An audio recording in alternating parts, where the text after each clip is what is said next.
तो पहला क्वेश्चन है तुम लोग का cos theta plus sec theta अगर रूट 3 है तो फाइंड करना है cos cube theta plus sec cube theta. एक क्यूब को देख के ही पता चल रहा है क्यूबिंग करना पड़ेगा। क्यूबिंग करोगे तो यहाँ पे फॉर्मूला लगा लो a प्लस बी के होल क्यूब का, जो कि होता है a cube plus b cube plus 3ab into a plus b. अब जैसे ही तुम ये फॉर्मूला लिखा तो इसके अंदर में इसको पुट कर दो जो भी तुम ऊपर में दिया हुआ है। तो पहला टर्म आएगा cos क्यूब थीटा, फिर आएगा sec क्यूब थीटा, फिर आ जाएगा 3। अब cos theta into sec theta करोगे तो वो तो 1 हो जाएगा, तो उसको तो लिखो ही मत। और cos theta plus sec theta जब लिखने जाओगे तो उसका तो वैल्यू पहले ही क्वेश्चन में रूट 3 दिया हुआ है, और दूसरे साइड में रूट 3 का क्यूब करोगे तो वो 3 रूट 3 हो जाएगा। तो ये दोनों कैंसिल हो गया। तुमको पूछा गया था cos cube theta plus sec cube theta, तो उसका आंसर आ गया 0। अब ये 0 किस ऑप्शन में वो देख लो। ए ऑप्शन में मेरे ख्याल से मैंने ए ही टिक कराया था, कुछ और तो नहीं टिक कराया था। ए ही टिक कराया ना 19 का, हाँ ठीक है। ओके, ये समझ में आ गया ना। अभी फर्स्ट क्वेश्चन किसी ने बोला था, एक बार देख लेते हैं फर्स्ट क्वेश्चन क्या है। फर्स्ट क्वेश्चन में अच्छा ये वैल्यू दिया हुआ है, x का वैल्यू दे रखा है तुमको रूट 3 प्लस रूट 2, ये है तुम्हारा x का वैल्यू। और तुमको फाइंड करना है ये पूरा x cube plus x plus 1/x plus 1/x cube. तो इसका मतलब है कि पेयरिंग करना पड़ेगा पहले। इनका एक पेयर बना लो और ऑटोमेटिकली इसका एक पेयर तो बन ही गया। अब तुम क्या करेगा, सबसे पहले निकालो x प्लस 1/x, जिसका मतलब है root 3 plus root 2 plus 1 upon root 3 plus root 2। और जब तुम ऐसा करने जाएगा तो यहाँ तो रूट 3 प्लस रूट 2 है, इसको रैशनलाइज कर लो, ऊपर में रूट 3 माइनस रूट 2 आ जाएगा, नीचे फॉर्मूला बन जाएगा ए स्क्वायर माइनस बी स्क्वायर का। तो वो मैं लिख नहीं रहा हूँ क्योंकि वो लिखते ही वो 1 हो जाएगा। तो ये तुम्हारा कट गया, यहाँ से आया 2 रूट 3। अब x प्लस 1/x जो है वो मिल गया तुमको 2 रूट 3। इसी का क्यूबिंग करेंगे सेम फॉर्मूला से जिससे अभी हमने फर्स्ट क्वेश्चन किया था। तो यहाँ पे आएगा x cube plus 1/x cube plus 3 into ये तो 1 हो गया और इसकी वैल्यू है 2 रूट 3। और दूसरे साइड का भी क्यूबिंग होगा तो 2 2 2 8 हो गया, और रूट 3 3 बार मल्टीप्लाई हुआ तो 3 रूट 3। तो टोटल तुम्हारा x cube plus 1/x cube का जो वैल्यू निकल के आया वो आ गया, कितना बन गया ये, 24 माइनस 6 20 रूट 3। एक second, 24 minus 6 that is 20 root 3। Okay, हाँ हाँ बोलो बोलो, क्या हुआ, कुछ गड़बड़ है क्या? 8 3 24 है ना, हाँ सॉरी सॉरी बिल्कुल सही, 18 रूट 3 हो जाएगा। 18 रूट 3 अगर ये हो गया और ये पहले से 2 रूट 3 है, इन्हीं का सम मांगा हुआ, इनको ऐड कर लो तो ये टोटल आंसर आ गया तुम्हारा 20 रूट 3। आई थिंक इसका आंसर बी है, जो कि मैंने दिया भी होगा, तुम लोग को बी ही दिया होगा, गलत तो नहीं दिया है। मैं ऑप्शन भी चेक कर रहा हूँ साइड बाय साइड, बी ही है आंसर। आ गया समझ में अभी? हाँ चलो अभी नेक्स्ट बोलो, और कौन सा है इसमें से, कौन सा 13 14 बोल रहे हो? अरे क्रॉस मल्टीप्लाई कर लो। 14 को करने के लिए क्रॉस मल्टीप्लीकेशन यूज करो। दिया क्या है, sign theta plus cos theta upon sine theta minus cos theta, इसका वैल्यू है 3। और तुमको फाइंड करना है क्वेश्चन में sign to the power of 4 theta minus cos two the power of 4 theta. तो जब भी ये क्वेश्चन तुमको दिखे, जो तुमको फाइंड करना है उसका मतलब होगा सिर्फ sine square theta minus cos square theta, क्योंकि ये sine 4 theta minus cos 4 theta बना होगा जब इसके साथ में एक और term sine square theta plus cos square theta multiply हुआ होगा, लेकिन इसका वैल्यू तो 1 होता है, इसलिए इसको हटाई दो। अब तुमको ये वैल्यू निकालने के लिए एटलीस्ट एक ट्रिग्नोमेट्रिक रेशियो निकालना पड़ेगा, और उसी के लिए तुमको यहाँ पे ये इक्वेशन दिया हुआ है। तो इसको ऐसा करो, क्रॉस मल्टीप्लाई करके यहाँ से कुछ ना कुछ एक निकालने की कोशिश करते हैं। तो जब अगर हम लोग इसको क्रॉस मल्टीप्लाई करेंगे तो ये तुमको देगा sine theta plus cos theta is equals to 3 sine theta minus 3 cos theta. तो यहाँ से आ गया 2 sine theta is equals to 4 cos theta. तो tan थीटा का वैल्यू आ गया 2। अब जैसे ही tan थीटा 2 आया, इसका ट्रायंगल बना लो। यहाँ थीटा है मतलब ये 2 ये 1, tan थीटा होता है परपेंडिकुलर अपॉन बेस, तो ये हाइपोटेन्यूज तुम्हारा √5 हो जाएगा। अब जो तुमको निकालना है उसमें साइन स्क्वायर और कॉस स्क्वायर चाहिए, तो पहले साइन थीटा लिख लो जो कि होगा 2/√5 उसका स्क्वायर, माइनस कॉस थीटा लिखोगे तो cos theta base by hypotenuse होता है, तो वो हो जाएगा 1/√5 का होल स्क्वायर। इसको इजीली सॉल्व कर सकते हो, आंसर आएगा 3/5, जो कि तुम्हारा अवेलेबल है सी ऑप्शन में। यस, अब बताओ हो गया, इसके डाउट्स हो गए इस पेपर के? 13 में शॉर्टकट लगेगा ना, 13 या 13 और 17, ठीक है दोनों बता देते हैं। देखो 13 में शॉर्टकट लग जाएगा जो कि आज मैं तुम लोगों को बताने वाला था क्लास में, कि कोई भी क्वेश्चन अगर a cos theta plus b sin theta equals to c के फॉर्म में है और तुमको उसने पूछ दिया b cos theta minus a sin theta का वैल्यू, तो ये हमेशा इक्वल होता है प्लस माइनस अंडर रूट का a square plus B square minus C square से। तुम बोले सर इस क्वेश्चन में ये कैसे अप्लाई होगा, तो पहले इस क्वेश्चन को ध्यान से देखो क्या लिखा हुआ है। इसमें लिखा हुआ उल्टा चीज, तुमको sign theta minus cos theta का वैल्यू दिया हुआ है 7/13। इसके हिसाब से a है 1, b भी है 1 और c है 7/13। अब जहां उसने पूछा है तो वहां पे उसने क्या किया, sign theta plus cos theta कर दिया। तो यहाँ पे ध्यान देने वाली बात क्या है कि तुम्हारा a और b जो भी है फर्स्ट इक्वेशन में, कॉस थीटा और साइन थीटा का कोफिशिएंट, वो दूसरे वाले में इंटरचेंज हो रहा है। प्लस एक और चीज क्या देखना है कि जो साइन पहले प्लस का था अब वो क्या हो गया है, माइनस का। या फिर इसका उल्टा कर लो, पहले तुम्हारा कोफिशिएंट 1 1 था, अगर वो इंटरचेंज हुआ भी तो यहाँ पे 1 1 ही रहा। अब पहले साइन माइनस का था, अभी हो गया प्लस का, तो उससे तुम्हारे फॉर्मूला में कोई फर्क नहीं पड़ेगा, फॉर्मूला वही रहेगा, that is plus minus under root का a square plus B square minus C square. तो बस तुमको यहाँ पे क्या करना है, सीधा लिखना है 1 + 1 a square plus B square minus c की जगह में यहाँ पे 7/13 है तो उसका स्क्वायर कर लो 49/169, इसका पूरे का अंडर रूट। अब इसको तुम सॉल्व करके देख लो, तुमको जो आंसर मिलना है वो मिल जाएगा। 17/13 इज द आंसर, ये आ जाएगा। तुम्हारा कैलकुलेशन करोगे तो तुमको वहाँ पे आंसर दिख जाएगा, कोई दिक्कत नहीं होगा। हाँ, एक और बोले थे 17 में उसने तुमको दे दिया है कि तुम्हारा क्वाड्रेटिक इक्वेशन है। ये टॉपिक हम लोग अभी करना है, लेकिन इसमें कुछ बातें होती है जो कि शायद तुम लोग को पहले से पता होंगी, कि जो भी रूट्स होता है क्वाड्रेटिक इक्वेशन का, जैसे इस क्वेश्चन में तो साइन थीटा और कॉस थीटा है, वैसे जो भी रूट्स होता है क्वाड्रेटिक इक्वेशन का, उसका सम हमेशा इक्वल होगा -b/a के साथ, और जो उसका प्रोडक्ट होगा वो हमेशा इक्वल होगा c/a के साथ। तो इस चीज़ को ध्यान में रख के हम लोग यहाँ पे दो इक्वेशन बना लेंगे, एक सम ऑफ द रूट्स का, जो कि इस क्वेश्चन के हिसाब से साइन थीटा और कॉस थीटा है, तो sine theta plus cos theta का वैल्यू हो गया -b/a, and similarly sine theta into cos theta, product of the roots का वैल्यू हो गया c/a। तुमको a b c के बीच में रिलेशन दिया हुआ है कुछ ऑप्शन में, तो वो तुमको क्रिएट करना है। तो इसके लिए तुम क्या करो, फर्स्ट इक्वेशन जो है उसका स्क्वायरिंग कर दो बोथ साइड्स। और जब हम लोग ऐसा करेंगे, मतलब दोनों साइड स्क्वायरिंग करना है, तो इससे राइट हैंड साइड में आ गया b² माइनस का साइन का स्क्वायर कर दिया तो प्लस हो गया, और इसको खोल लो तो ये बन गया sine square theta plus cos square theta plus 2 sine theta cos theta is equals to b²/a²।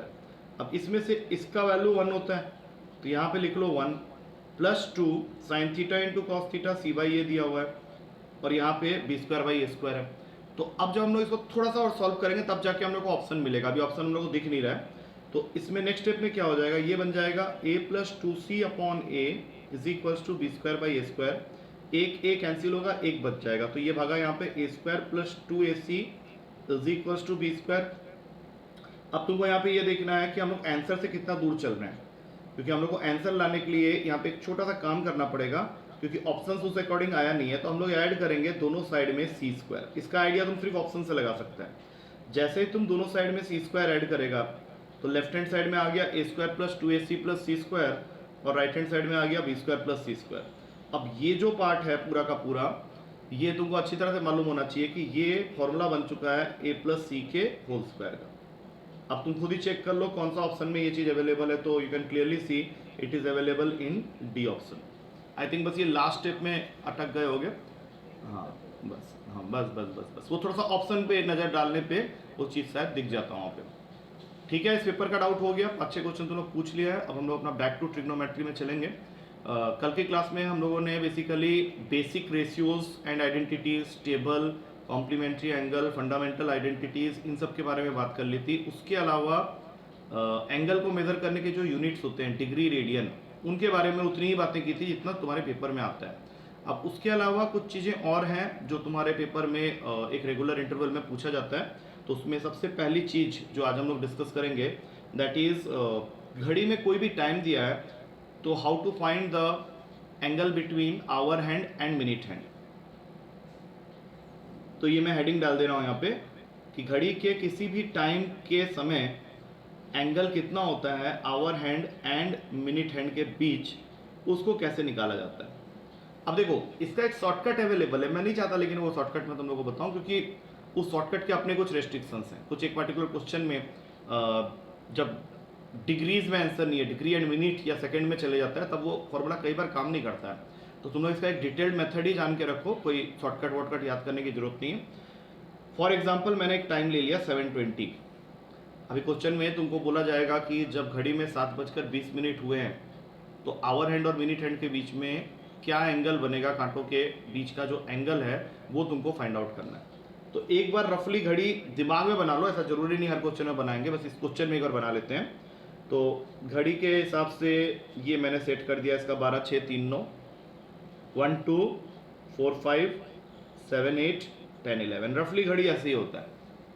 अब यहाँ पे तुमको देखना है कि 7:20 जब टाइम होगा तो तुम्हारा घड़ी का जो छोटा काटा है जिसको हम लोग आवर हैंड बोलते हैं वो 7 और 8 के बीच में होगा और मिनट हैंड होगा 4 के ऊपर। कुछ ऐसा ही सिचुएशन होता है। तो तुम लोग को फाइंड करना है ये वाला एंगल कि ये कितने डिग्री का है। तो इसके लिए तुमको दो काम करना है। पहला चीज तुमको ये फाइंड आउट करना है कि तुम्हारा आवर हैंड जब 7:20 टाइम हुआ है तो कितना डिग्री घूम चुका है। मतलब हो सकता है तुम्हारा आवर हैंड इस पॉइंट से स्टार्ट किया होगा तो यहाँ से लेके यहाँ तक जो घूमा है तो वो कितना डिग्री घूमा है। और सेम उसी तरीके से तुम्हारा मिनट हैंड जो बड़ा वाला काटा है वो जब यहाँ से स्टार्ट किया है तो यहाँ तक आने में उसको कितना डिग्री कवर करना पड़ा है। क्योंकि तुम्हारा जो आंसर होगा वो इन्हीं दोनों के बीच का डिफरेंस होगा। आवर हैंड जितना डिग्री घूम लिया, मिनट हैंड जितना डिग्री घूम लिया, उनके बीच का जो डिफरेंस है वही तुम फाइंड आउट करना चाहता है। तो इसके लिए ये जरूरी है कि हम लोग ये जान लें कि 7:20 के अंदर में कितने घंटे हैं। 7 घंटे तो हैं ही, लेकिन उसके अलावा भी कुछ फ्रैक्शन ऑफ घंटा और है। तो सबसे पहला काम यही होता है कि जो भी टाइम दिया है तुम उसको पूरा का पूरा पहले आवर में कन्वर्ट कर लो, जो कि मैं यहाँ कर रहा हूँ। तो ये हो गया 7 + 20/60, 7 + 1/3, तो ये हो गया 22/3 आवर। अब हम लोग को क्या मालूम है कि घड़ी का पूरा चक्कर काटने के लिए आवर हैंड को लगते हैं 12 घंटे। इसका मतलब है कि 12 घंटे में तुम्हारा आवर हैंड जो है वो 360 डिग्री घूम लेता है। तो जो आवर हैंड 12 घंटे में 360 डिग्री घूमता है तो एक घंटे में वो घूमेगा 30 डिग्री। और तुम्हारे क्वेश्चन में तुम्हारा आवर हैंड ऑलरेडी घूम चुका है 22/3 आवर, तो यहाँ पे उसका जो वैल्यू आएगा वो हो जाएगा 22/3 × 30। अब इसको थोड़ा यहाँ कट कर लो तो तुम्हारा एक आंसर आ गया कि तुम्हारा आवर हैंड जो है वो ऑलरेडी 220 डिग्री घूम चुका है। अब तुम खुद इमेजिन करके देखो, तुम्हारा आवर हैंड अगर यहाँ से लाके यहाँ तक रुक जाता तो यहाँ तो 90 डिग्री घूमता, यहाँ आके रुकता तो 180 डिग्री घूमता, यहाँ आके रुकता तो 270 डिग्री घूमता, और पूरा घूम लेता तो 360 हो जाता। तो तुम्हारा आवर हैंड फंसा कहाँ है, यहाँ बीच में आके, मतलब 180 और 270 के बीच में फंसा है। तो ऑब्वियस सी बात है वो 220 डिग्री होगा। अब बात करेंगे मिनट हैंड की। तो मिनट हैंड को घड़ी का पूरा चक्कर काटने के लिए लगते हैं 60 मिनट्स। तो मिनट हैंड 60 मिनट में घूम लेता है 360 डिग्री। तो एक मिनट में तुम्हारा मिनट हैंड घूमेगा 6 डिग्री। और तुम्हारे क्वेश्चन में जो मिनट हैंड है वो ऑलरेडी घुमा है 20 मिनट। तो सेकंड स्टेप यही होगा कि तुम ये कैलकुलेट कर लो कि 20 मिनट में तुम्हारा मिनट हैंड कितना डिग्री घुमा होगा अगर एक मिनट में मिनट हैंड 6 डिग्री घूमता है। तो ऑफकोर्स ही बात है 20 मिनट में ये हो जाएगा 20 × 6, दैट इज 120 डिग्री। अब तुम्हारे पास में दोनों कांटों के द्वारा स्वेप्ट किया हुआ एंगल आ चुका है। आवर हैंड घुमा है 220 डिग्री, जाहिर सी बात है वो थोड़ा ज़्यादा घुमा है, और मिनट हैंड घुमा है 120 डिग्री जो कि थोड़ा कम है। तो इन दोनों के बीच का जो डिफरेंस होगा वही तुम्हारा कांटों के बीच का एंगल होगा। तो यहाँ पे सीधा आंसर हो गया 220 - 120, that is 100 degree is the angle between the hour hand and minute hand. अब देखो ये पूरा प्रोसेस तुम्हारे सामने है, अगर समझ में आ गया है तो हाँ बोल दो, so that I can give you one time. मैं एक नहीं 2 टाइम दूंगा तुम लोगों को, पहले एक इजी वाला ले लो फिर एक थोड़ा सा उसको ट्विस्ट करके दूंगा, तो उसको करके बताओ मुझे। And do it with this method only, don't use any shortcut and all, कोई जरूरत नहीं उसकी। समझ में आ गया, पहले बताओ क्लियर है। चलो मैं तुम लोग को एक टाइम दे रहा हूँ, उसको करना। टाइम है तुम लोग के लिए 3:30। क्वेश्चन वही है, what is the angle between hour hand and minute hand of a clock when the time is 3:30।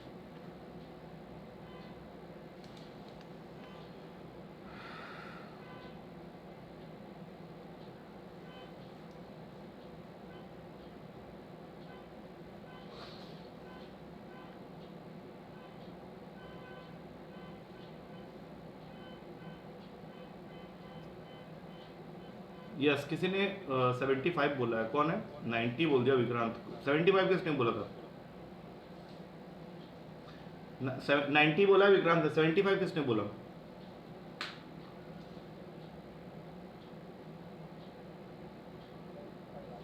किसका है, किसका किसका आंसर आ रहा है 75? अरे नाम, हाँ किसका नाम तो बताओ। प्रशांत, चलो ठीक है, ओके ठीक है। 75 बिल्कुल सही आंसर है। मैं एक बार और बता देता हूँ सो दैट नेक्स्ट टाइम तुम लोग खुद बताएगा। तो इसमें मैंने पहला स्टेप क्या बताया था कि पूरे टाइम को आवर में कन्वर्ट करो, जिसके लिए तुमको 3 प्लस 30 मिनट्स को 30/60 कर लो, आधा घंटा बोलते हैं वैसे भी। तो ये हो जाएगा 7/2 आवर। और एक आवर हैंड 1 घंटे में 30 डिग्री घूमता है, तो 7/2 आवर घुमा है तो ये हो जाएगा 7/2 इंटू 30। काटो इसको, 15 में जाएगा, 105 डिग्री घूम लिया तुम्हारा hour hand. Minute hand 1 minute में 6 डिग्री घूमता है, इस क्वेश्चन में वो ऑलरेडी घूम चुका है 30 मिनट्स, तो 30 मिनट में वो घूमेगा 30 into 6 degree, that is 180 degree. अब तुम लोग को डिफरेंस लेना है 180 और 105 का, तो 180 माइनस 105 आंसर हो गया तुम्हारा 75 डिग्री। मेरे ख्याल से समझ में आ गया होगा। एक टाइम और लिखो, वो करके बताना। इस बार तुम्हारा टाइम है 8:25।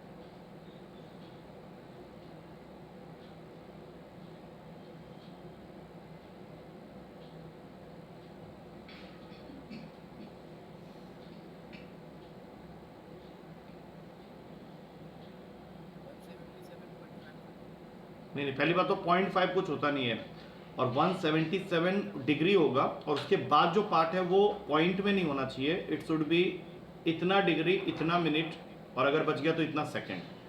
तो पहले तो हम लोग इसको, हाँ 100, हाँ 102 डिग्री 30 मिनट, ये आंसर आएगा। ठीक है, तो अभी ये थोड़ा सा एक बार देख लो कैसे हुआ होगा।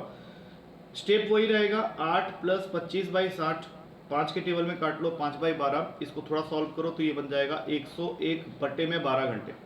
अब 1 घंटे का मतलब होता है तुम्हारा 30 डिग्री, तो यहाँ पे आ जाएगा 101/12 इंटू 30। 6 के टेबल में काटो, 5 और 2 में जाएगा, ये बन गया 505/2 डिग्री। ये आवर हैंड के द्वारा घुमा हुआ एंगल है, इसको और कुछ मत करो, वहीं पे छोड़ दो। अब बात करेंगे मिनट हैंड की। 1 मिनट में मिनट हैंड 6 डिग्री घूमता है, क्वेश्चन में 25 मिनट घुमा है, तो 25 इंटू 6 ये हो गया 150 डिग्री। अब तुमको देखना है कि इन दोनों के बीच का डिफरेंस क्या है, तो 505/2 माइनस 150 करो, ये आ जाएगा 205/2।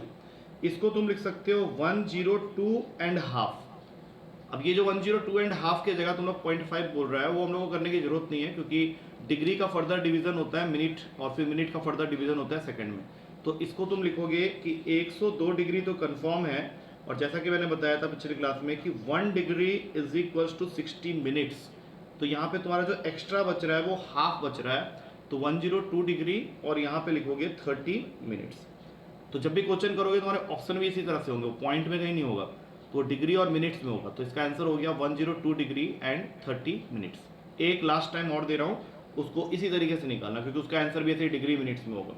और तुम्हारा टाइम है 5:15।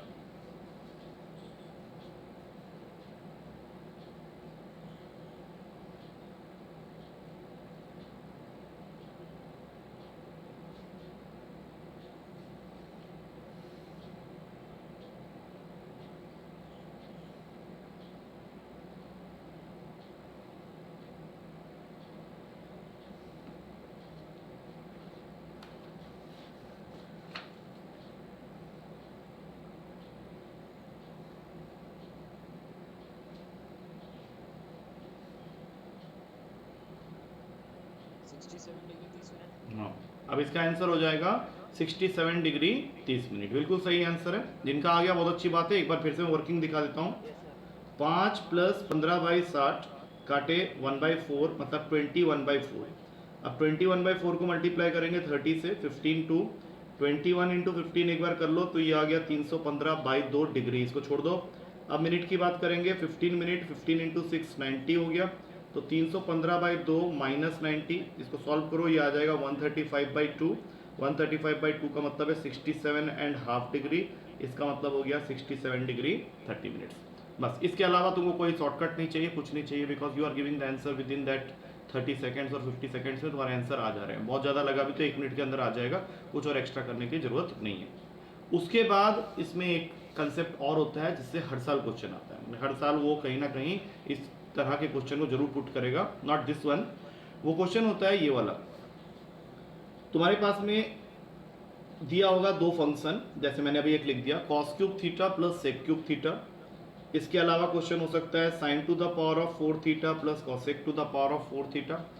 इसके अलावा हो सकता है तुम लोग के पास में tan to the power of 5 theta plus cot to the power of 5 theta, या फिर x to the power of 6 plus 1/x to the power of 6। अब इन चारों को अगर हम लोग ध्यान से देखें तो इसमें एक चीज ऐसी है जो चारों में कॉमन है, और वो चीज क्या है कि दोनों फंक्शन एक दूसरे के रेसिप्रोकल हैं विद सेम पावर। तो कभी भी कोई ऐसा क्वेश्चन दिखे जिसमें एक फंक्शन है और दूसरा फंक्शन उसी का रेसिप्रोकल है और दोनों के पावर भी सेम है और उनका सम का वैल्यू पूछ रहा है। अब यहाँ पे दो तरह के क्वेश्चन बनते हैं, एक तो वो तुमको डायरेक्टली सम की वैल्यू पूछेगा या फिर पूछेगा मिनिमम वैल्यू। तो इन सब के लिए एक ही आंसर है, and that answer is greater than equals to 2।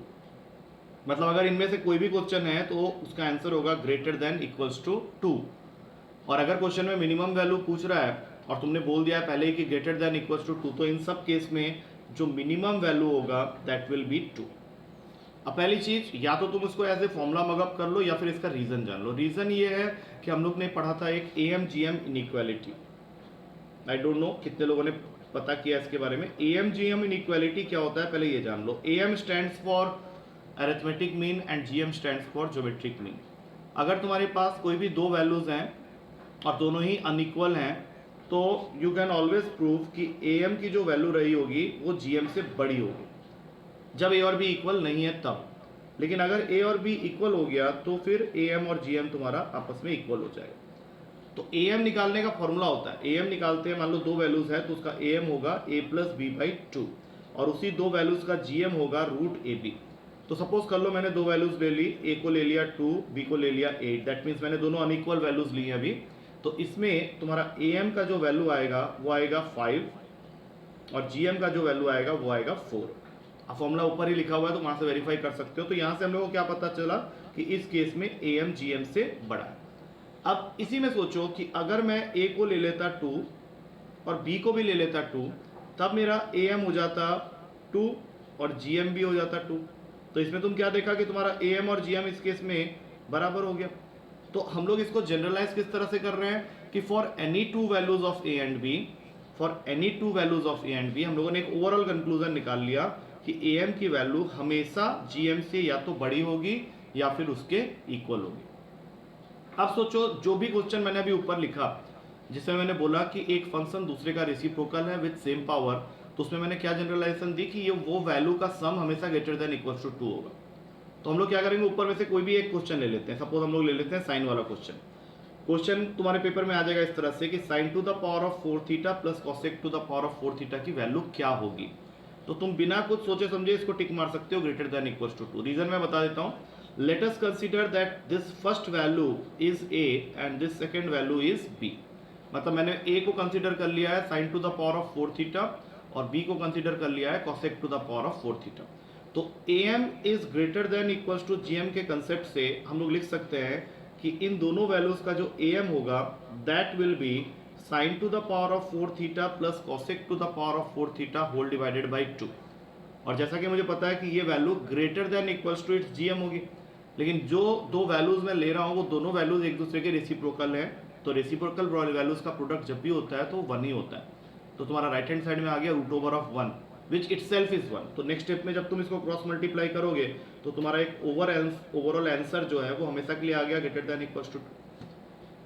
अब ये तो हो गया सबसे बेसिक टाइप 1 क्वेश्चन जहां पे तुम्हारे पास कोई ट्विस्ट एंड टर्न नहीं है। उसमें तुमको दो फंक्शन दे दिए, दोनों का पावर सेम रख दिया और दोनों को एक दूसरे का रेसिप्रोकल बता दिया। तो ऐसे केस में हमेशा आंसर हो जाएगा ग्रेटर देन इक्वल्स टू 2 और मिनिमम वैल्यू हो जाएगा 2।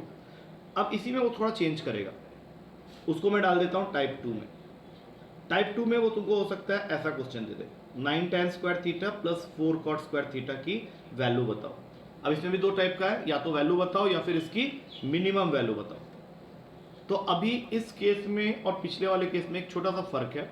पिछले वाले में कोई कोफिशिएंट नहीं था, वहां पे सीधा एक fx था, दूसरा 1/fx था विद सेम पावर। यहाँ पे अभी हुआ क्या है कि एक एक उसने कोफिशिएंट चिपका दिया। मतलब अब ये क्वेश्चन जो है वो इस फॉर्म में है, a इंटू एफ एक्स के पावर में n plus B upon F X के पावर में n। तो इससे तुम्हारा आंसर थोड़ा सा बदल जाएगा।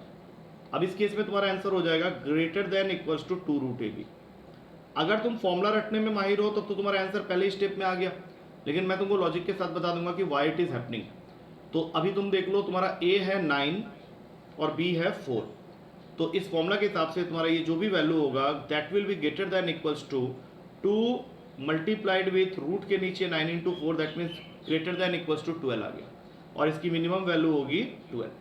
तो ये तो हमें फॉर्मूला से समझ में आ गया। अब इसको अगर हम लोग लॉजिक से करें तो again we have to use M G M inequality. इसको भी प्रूफ करने के लिए हम लोग को सेम कंसेप्ट को यूज करना है, that is a M G M inequality. That means हम लोग पहली वैल्यू को बना लेंगे, 9 tan स्क्वायर थीटा को बना लेंगे अपना फर्स्ट वैल्यू, और 4 cot स्क्वायर थीटा को बना लेंगे अपना सेकंड वैल्यू, और सीधा निकालते हैं उसका ए एम। तो ए एम क्या हो गया इसका, 9 tan square theta plus 4 cot square theta whole divided by 2, और ये वैल्यू हमेशा ग्रेटर देन इक्वल्स टू होगी इसके जीएम से। अब जीएम इस केस में क्या हो जाएगा, होल अंडर रूट में 9 tan square theta into 4 cot square theta. अब जैसा कि मुझे पता है कि tan स्क्वायर और cot स्क्वायर तो एक दूसरे का रेसिप्रोकल होते हैं, तो उसका प्रोडक्ट तो हो गया 1, और 9 इंटू 4 36 है, और रूट का 36 6 है। तो अगले स्टेप में जब तुम क्रॉस मल्टीप्लाई करोगे तो वही आंसर आएगा जो हमने फॉर्मूला से निकाला था, that is 2 into 6 greater than equals to 12। तो इस केस में तुमने देखा कि आंसर उसी तरीके से आ रहा है, बट आंसर थोड़ा अलग है। पिछले केस में खाली ग्रेटर देन इक्वल्स टू 2 लिख रहे थे, इस केस में हमने क्या किया, greater than equals to 2 root a भी कर दिया। अब यहीं से एक थर्ड केस भी निकलता है। थर्ड केस में वो क्या करने वाला है, वो तुमको एक ऐसा केस दे देगा जहां पे कोई किसी का रेसिप्रोकल है ही नहीं। फॉर एग्जाम्पल, अगर तुम्हारा क्वेश्चन आ गया 25 cosec square x plus 36 sec square x. अब ये क्वेश्चन चला गया इस फॉर्म में, a cosec square x plus b sec square x. अब इस क्वेश्चन में या इस फॉर्मूला में एक छोटी सी दिक्कत है कि cosec और sec एक दूसरे के रेसिप्रोकल, और साथ ही साथ उसने क्या किया है, कोफिशिएंट भी चिपका दिया है a और b का।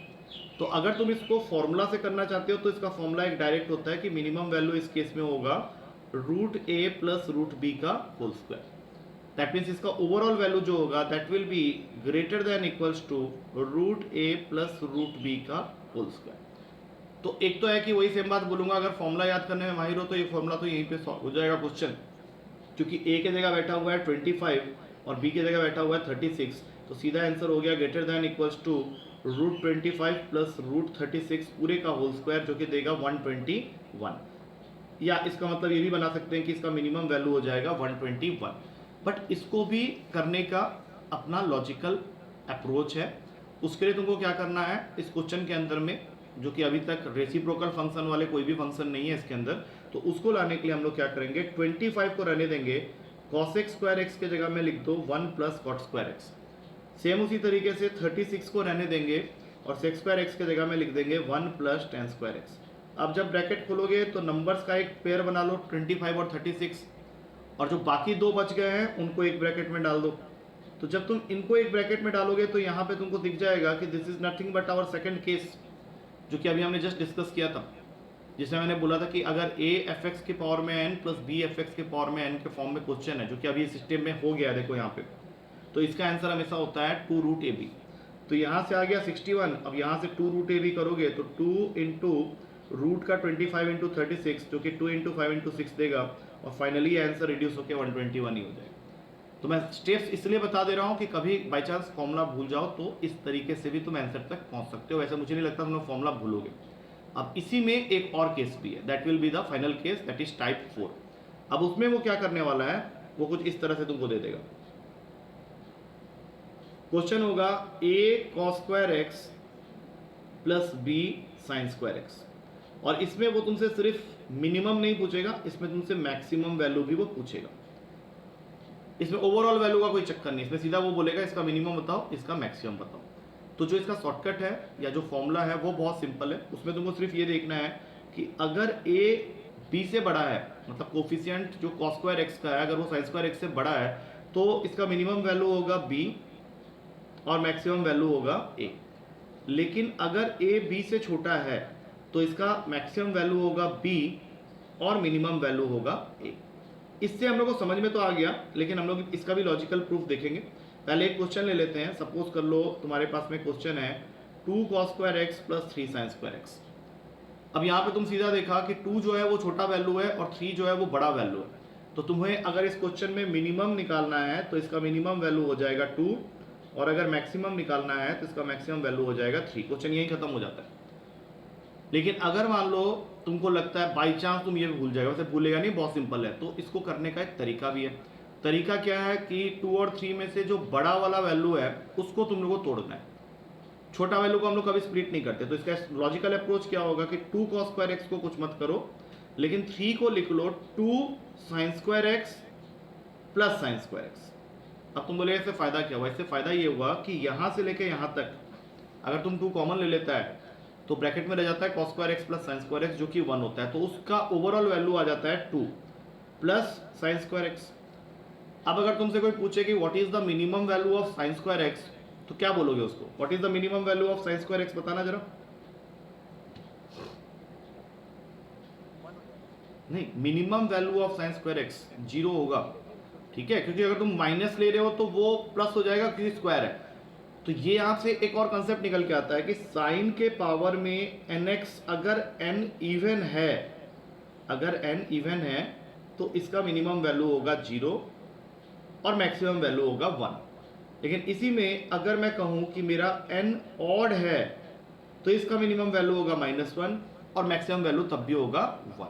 मैक्सिमम वैल्यू कभी चेंज नहीं होता साइन का, वो हमेशा 1 ही रहता है। लेकिन मिनिमम वैल्यू पावर पे डिपेंड करता है साइन एक्स का। अगर साइन एक्स के पावर में ऑड नंबर है तो मिनिमम हो जाएगा -1 और अगर इवन नंबर है तो हमेशा रहेगा 0। अब तुम इस क्वेश्चन में देखो, क्योंकि हम लोग लास्ट स्टेप में हैं उस क्वेश्चन के, 2 प्लस साइन स्क्वायर एक्स का हमें मिनिमम और मैक्सिमम चाहिए। तो साइन स्क्वायर एक्स है, इवन पावर है, तो मिनिमम वैल्यू हो गया 0, तो इसका मिनिमम बनेगा 2 प्लस 0 दैट इज 2, जो कि मैंने पहले ही निकाल लिया था यहाँ पे। और मैक्सिमम वैल्यू की अगर मैं बात करूँ तो मैक्सिमम वैल्यू यहाँ पे साइन स्क्वायर एक्स का 1 होता है, तो 2 प्लस 1 ये आंसर हो जाएगा 3, जो कि मैंने पहले ही निकाल लिया था। तो अब इस तरह से कोई भी क्वेश्चन आता है तो तुम आराम से कर सकते हो। मतलब यहाँ पे मैंने जो भी बताया अभी 4 कंसेप्ट, उसी के अंदर तुमको एक क्वेश्चन डेफिनेटली पेपर में मिलेगा, तो वो जरूर देख लेना, वो याद रखना है। उसके अलावा हम लोगों ने घड़ी के कांटों के बीच का एंगल निकालना सीखा आज के क्लास में, वो भी ध्यान रखना, ठीक है। और आई डोंट थिंक इसमें कोई डाउट आएगा तुम्हारे पास में, ठीक है। तो आज इतना करते हैं। अभी पेपर कौन सा? हाँ, क्या बोल रहे हो? कौन सा कॉस वाला? कौन सा? ये वाला? हाँ बोलो।